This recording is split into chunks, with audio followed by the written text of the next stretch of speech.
All right. So once again, I hadn't really been planning on doing this. just I just jumped in and my hair's wet. So last night I did kind of a sort of impromptu adventure and I went over to the Encore, which is the big Las Vegas like casino that happens to, as I found out yesterday, be 10 minutes from 10-minute ride from my house. And it was great. It was sort of just what I needed in terms of like a state change. But the other learning is just how I don't really love like eating bad food and sugary stuff. I feel like pretty like I feel like I feel pretty like I guess hungover, but it's just more like kind of icky. So as that processes through. But anyway, so here we are. So this is it. It's been interesting. I want I'm interested for anyone who's following along if reading or listening or whatever has any type of like how if it matches up with your own process that seems to be happening on its own in your life. I'm having that right now with this being very like matched over. One of the other things too is that, I'm like looking at the book right now to the side, which is that like organizations, leaders versus managers. I do not know why that is there. If you own the book, it like really should have been at the end of this section. I just can't get over that. It's like, oh my God. But it's fine, but it's just kind of a funny thing in terms of like order. Yeah, or it should have probably been above conflict. So I don't know, maybe the next edition. So okay, for this section, which is the intimate belonging with Eros and Thanatos, I'm not sure. I haven't read this ahead of time, as I typically read this like in real time. Only a few times I've scanned it. It's interesting, once again, reading this instead of like having the mindset of like either creating it or fine tuning it or like producing it is the how this is likely going to match up or have some type of like synergy with attachment styles that we glossed over. So anyway, so intimate belonging with Eros and Thanatos. Also a big shout out to Anna Dea Judith. This notion that we're going to get into is very much out of her Eastern body, Western mind, and it was the notion itself was really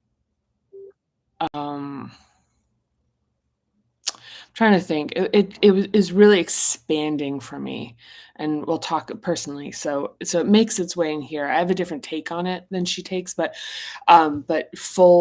full disclosure, this notion came from her work, and what I did with it is kind of probably further westernized it, I guess is like one way to put it. So my eyes are a little dizzy too, I think, from eating like Chinese food. There's like so much salt and stuff. I don't know.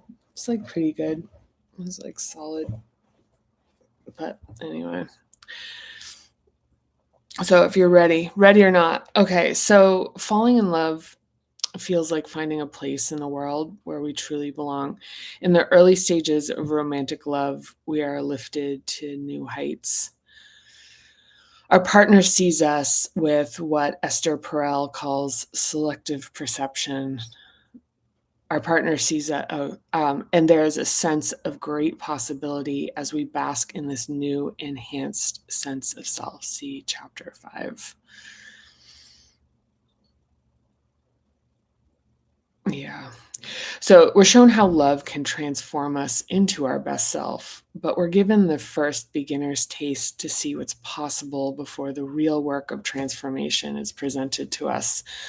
Maybe I'll move this here because I'm not using a microphone. Let's see if that is like a little bit better. All right. Let's see.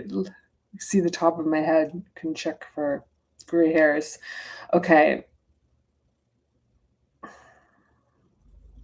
When the relationship gets tested, and it must either grow or die. So, okay, I'm gonna reread this. Like, we're shown how love can transform us into our best self, but we're given the first beginner's taste to see what's possible before the real work of transformation is presented to us. When the relationship gets tested, and it must either grow or die. So, Carl Jung wrote in Modern Man in Search of a Soul, the meeting of two personalities is like the contact of two chemical substances. If there is a reaction, both are transformed. A person in the glow of a new relationship is like a glimpse at what's possible seen through the transforming eyes of love. The power of connection keeps us in the crucible of transformation as we experience both pain and pleasure as catalysts of growth. Yeah, I mean, this has been alluded to before, is that intimate love is, like a profoundly like sacred space for personal, spiritual, whatever you want to call it, development, um, because the magneticness of it is, it inspires us to actually be willing to evaluate things about ourselves, because especially when, it's like, I don't know if I'll put it, if it made it in here, but um I don't know if it was like, oh, I'm trying to remember whether it's like a Deepak Chopra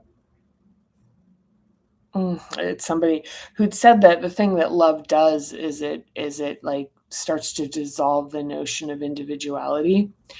And so within that, within the dissolving of the boundary, that there is the sense of boundary, that there is like this catalyst for self-evaluation. Like in many ways for fear, like coming from like the fear of loss and also the fear of causing pain to someone you love. So, couples therapist Harville Hendricks and Helen LaKelly Hunt developed imago relationship therapy. Imago means a subconscious composite of unresolved parallel characteristics. Keep that one. Keep that one. The subconscious composite. Get ready. This one, yeah. So Hendricks and Hunt assert in Getting the Love You Want, their book, that we select for these qualities and behaviors that are subconsciously recognized in prospective partners. As a result, the people we fall in love with feel familiar, as if we've known them all our lives. The authors detail the process to resolve the dynamics from our childhood that hold us back with love, and explain that the initial highly charged familiarity with a romantic interest arises from subconscious recognition of shared characteristics with our parents, specifically the unresolved dynamics we have with them. Although we may be drawn to attributes that are initially experienced as contrary to our parents, the more subtle, hidden dynamics tend to play out as a relationship evolves. And as the saying goes, what initially attracts us eventually repels us. Yeah. Yeah. I mean, there's a couple things in this.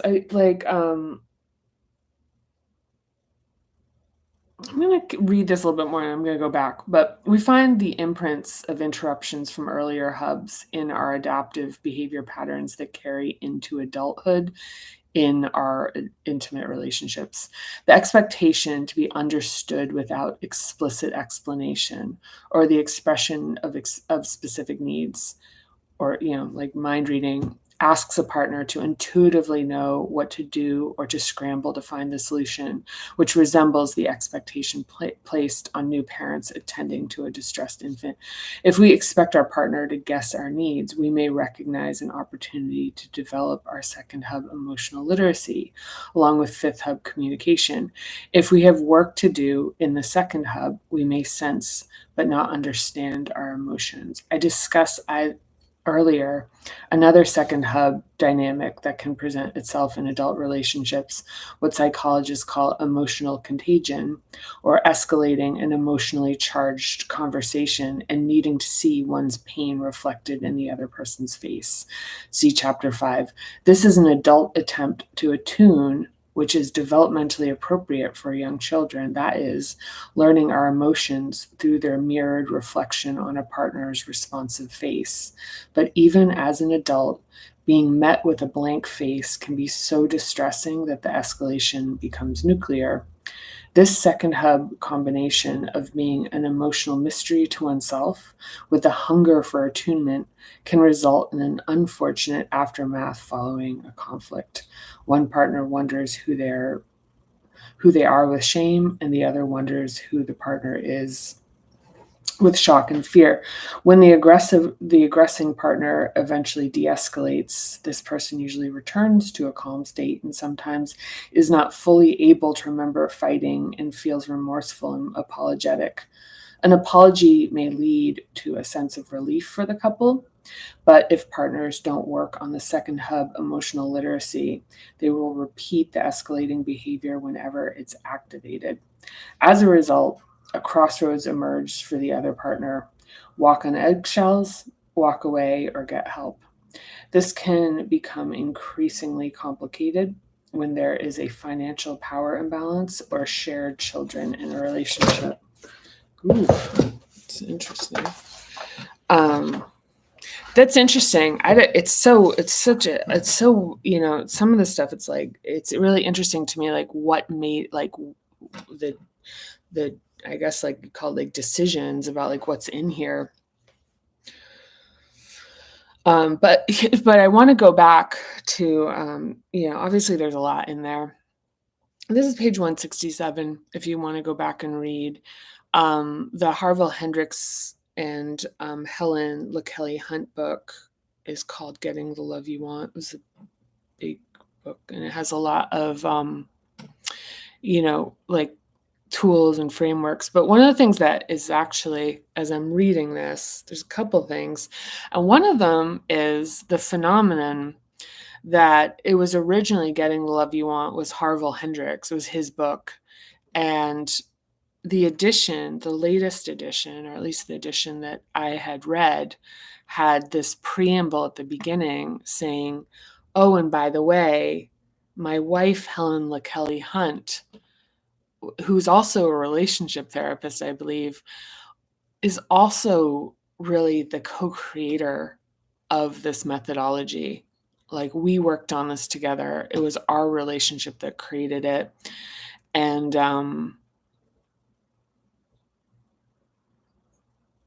and it's also, also the story Big Eyes. I watched that movie recently, so I guess that's why this is kind of coming forward more.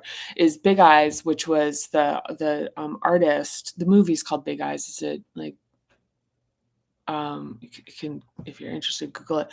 But it's where the wife is the artist and the husband takes credit for her work and becomes like world famous, and then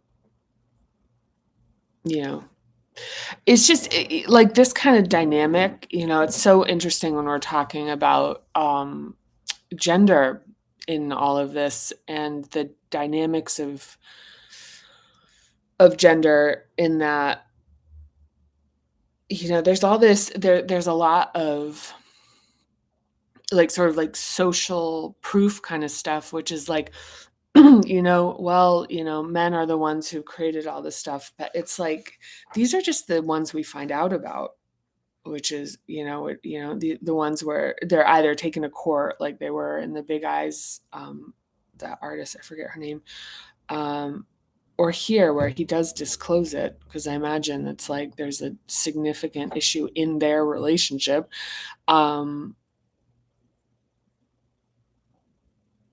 about the lack of disclosure that she was co-creator of his, great accomplishment, that had him, I think he's like, on Oprah and stuff like that. Like one of those, kind of people is trotted around. But I don't know, that came through on that. I'm a little bit dull today. I apologize. From I'm sort of in recovery from Chinese food. See all that salty stuff. But I think one of the things that's interesting here, and I'm about to read the Eros and Thanatos part, but the intimate belonging here is that this does a lot more in harking to dynamics that play out in relationships that are largely due, well, first of all, the imago, which is the composite of like, the composite of the like unreconciled dynamics of like caretaker parental relationships. And the other thing is just like aspects of hubs being underdeveloped, like showing back up in our intimate relationships, specifically in in the early hubs, where we have like the second hub is where, with like a lot of emotions and understanding our own emotions. So that was the example used in here, which is the contagion, which is like when you have folks who are like escalate, escalate, escalate, and there's like this kind of thing where they want to see and this is actually like it's a lot more common. I think people feel tremendous amounts of shame of having the hunger to see their anger or their fear or their shock or their whatever in the face of somebody that they love. It came up in interviews, and certainly in conversations and working with people with parinoma, that this is like something where they're like, oh, good Lord. Like, we're getting back to like what attunement is at its core and why it's important to understand what the fundamentals about the creations of these components of ourselves, because to understand like what you're trying to understand your own emotions. Like, you can't feel like that's what attunement is. It's like you go goo goo god, like you have your feeling and then it's mirrored back to you by your parent. And if it's underdeveloped as an adult, it'll get played out in ways that are unfortunate, because usually it involves, and there's also like this is emphasizing the sort of the like high voltage aspect that's unfortunate and leads to like fighting. But there's also the thing about like needing someone else to share, like that something isn't real, something happy that happens isn't real until somebody else, somebody that you love sees it. And it's not to say this isn't unreal, like or that this is unhealthy. It's just pointing out that this is a quality, or to like see it in someone else's face that brings it to life. And like, so, it's a sign of like the feeling in, it's like just to check, just to foster some awareness about like, are you feeling it fully before needing to see it in somebody else's face and see it in their experience, to like have that validated back, and just without judging it or trying to shift it, just notice that. Just notice that. It's not like a thing of necessarily needing to look for flaws. It's just like that's an attunement. That's a matter of attunement. And so, in working with the hubs, it's like it's an encouragement to really to like focus on the expansion of feeling, and the expansion of being able to feel the joy, and expansion, and of course also sharing it. That doesn't go away. It's just like how that you can have the direct experience with it alone. Okay. Onward. So Eros and Thanatos.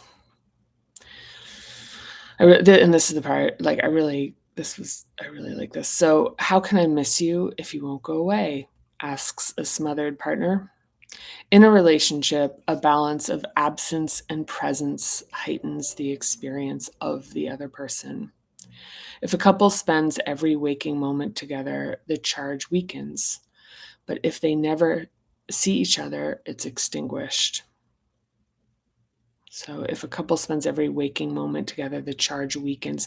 If they never see each other, it's extinguished. A relationship needs its little separations to be continuously reborn. And the complementary opposites of togetherness and separation form a central paradox in all relationships. In absence, the spark of newness is refreshed. Esther Perel says our intimate relationships are a paradox to be managed, not a problem to be solved. So, Esther Perel, I just want to make a note of here as far as recommendations. If you have the book, all of her cited work is in the bibliography. She's in popular culture. Mating in Captivity, highly recommended. I'd have to say, I read like some of the books that I call them like the Parinomic canon. I read many times. I think I only read hers like twice and maybe listened to some of her podcasts, but she's really, so she's Jewish, she's European, and she speaks like I think 7 languages. So she has this approach coming into relationships that has like more expansive context than being kind of like trapped in sort of like cultural norms that I think can be very limiting. And I've seen her speak too, actually, now that I think of it. But Mating in Captivity, and there's a couple other, I think there's 2 other books, but Mating in Captivity, I highly recommend that for anyone who is in an intimate relationship, anyone, regardless of the status of the relationship. It's really liberating. It's extraordinarily human. Her take is definitely not like sort of Judeo-Christian, sort of, like double down on your commitment kind of stuff. It really is humanizing, highly logical, extraordinarily well created, very popular too. So give it a shot if it calls to you. So the intimate relationship is energized and enlivened by a near constant balancing of complementary opposites, the intense merging of eroticism, Eros, and the longing created through separation, Thanatos. The passion of Eros and separation of Thanatos cannot exist together, but each craves the other. Desire and security are never seen in the same room together. Love, when it's alive, dances and moves between one polarity and the other. This dynamic even plays out between the personalities of a couple. Perel says that every relationship has one person afraid of losing the relationship while the other fears losing himself. So that's another one, that every relationship has one person that's afraid of losing the relationship, and the other person is afraid of losing themselves. So when a relationship gets stuck in gridlock, it may need a nudge of either separation or togetherness to keep it going. Yeah, that's a good one. That's a good one. That's a good one. Yeah, I mean, you think about like the COVID pandemic where people are just like stuck on, in their houses on top of each other, and the impact that had on relationships. Yeah.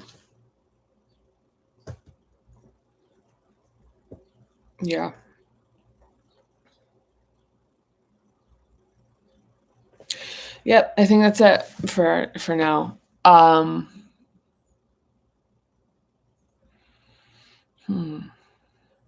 me think here.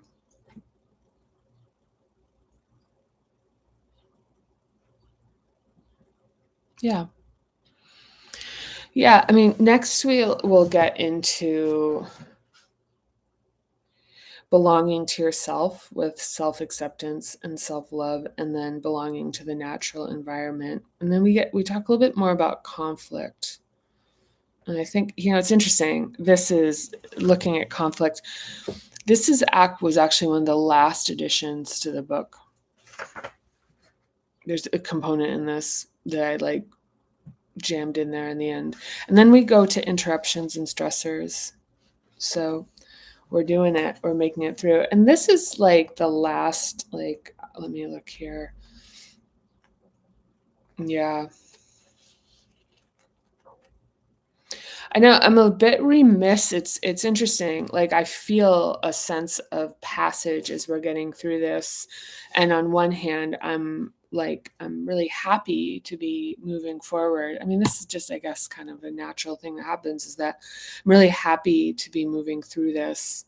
But at the same time, it's kind of sad because this is like once we get out of the fourth hub, it's a different terrain. It's a different like climate even because in these initial hubs 1 through 4 and 4 being a transition, yeah, and 4 in many ways being like the separation in terms of like the difference between like human functioning and other life. It like we're separating into things that have more to do with like the prefrontal cortex, and we're moving up into like headier things that are not as in the body. So it's like a different thing. Like, and what we're working with a lot is the impact of the, of the development of the foundations in the lower hubs as they relate to our ability to communicate, as they relate to our ability to like have intuition and intuition's relationship with biases. So it's kind of like the gut feel, like getting a bit more into that than being like always trust your gut, because as we'll get into, sometimes our gut, it's like being able to understand what the difference between our gut and an unconscious bias, where we harbor dangerous notions about other human beings that were programmed into us.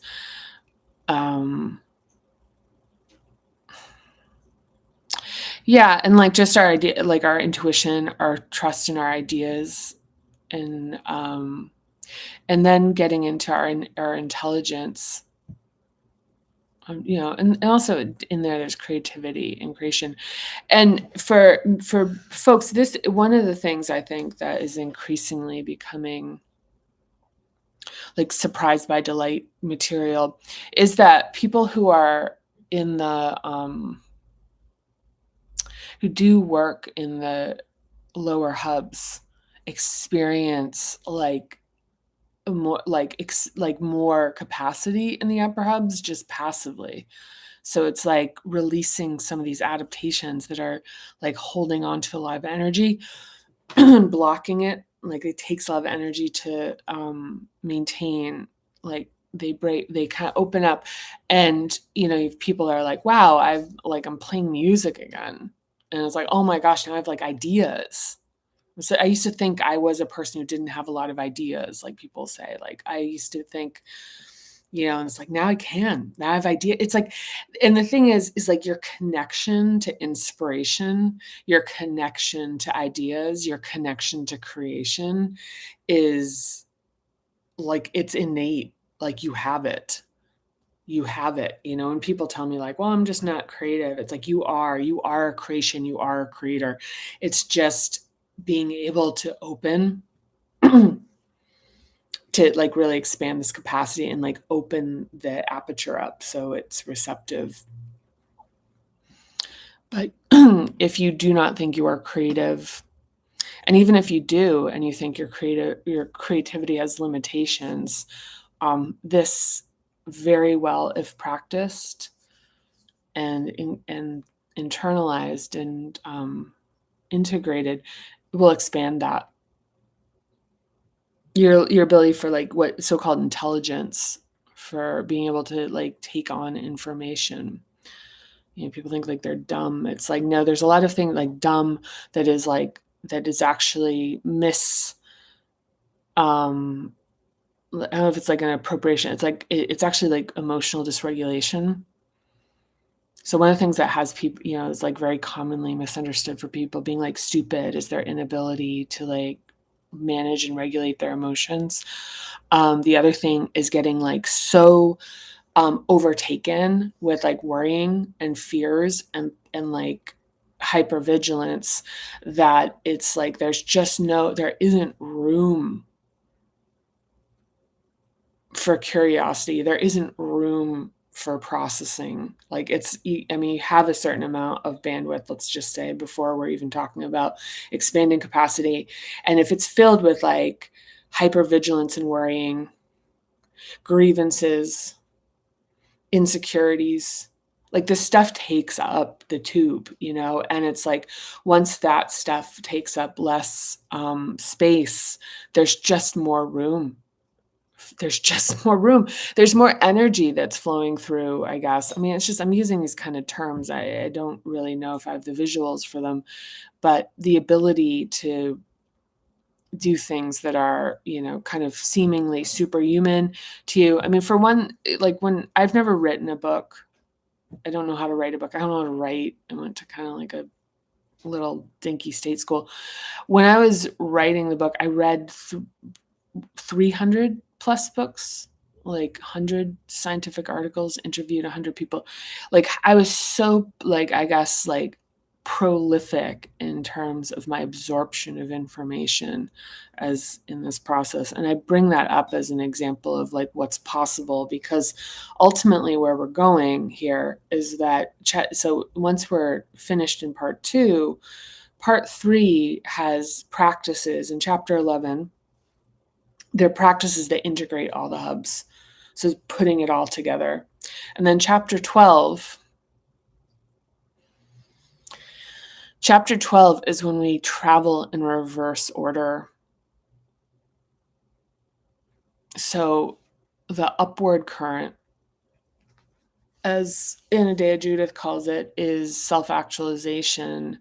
The downward current, when we're going from inquiry to like envisioning, to being able to like articulate and create and then incorporate and recruit the right people, and then like really get into the zone of doing and execution, and then really checking for like resonance and being able to connect what we're doing with the world around us, and then just solid straight up just like landing, like existing in our commitments and being able to just completely like ground and land our idea or our notion or our work in the real world.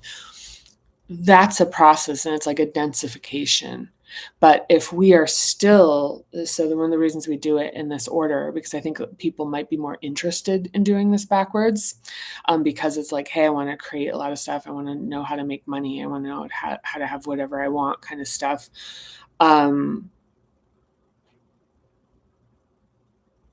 Is that it's like when the upward current has all of the adaptations to it, it's like you can't really, that there's a distortion in the connection with your own being able to hear yourself, being able to hear yourself. It's being able to hear yourself in your integrity. And so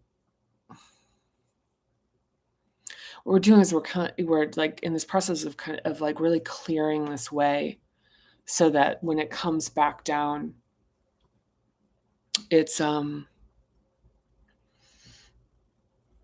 bit more of a clear passage. But the thing is, the downward current also has the process of transformation into it.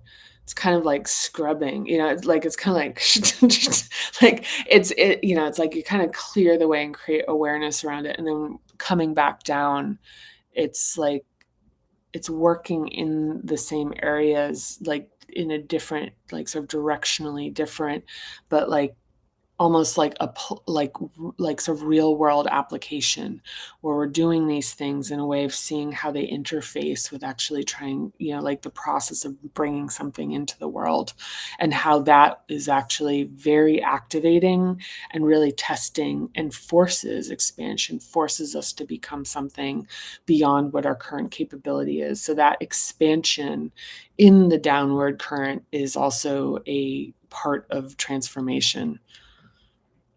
I mean, arguably almost like more so, but it's like we kind of have to clear the pathway, or the downward current is like, I don't know. obstructed or whatever. I mean, you guys theoretically could go whichever direction you want. This is the way we're going in this one, though. This bus goes this way, the up down, but I'm sure there's a down up bus. Bus. Okay. Anyway, so thank you for watching. I love you so much, and I can't wait to see you for next time. Again, thank you for interacting, comments and likes and stuff. It really, I'll say this again. It really feels like being heard, and it really it really matters to me, and means a lot to see you interact with it and have and respond. Because keep in mind, I am saying this to nobody right now. So the idea that even if it's like a little bit of a time travel, or maybe that there's like a delay and that we're kind of, we're actually responding with each other, it means something. So anyhow, sending you lots of love, and I'll see you on the next one.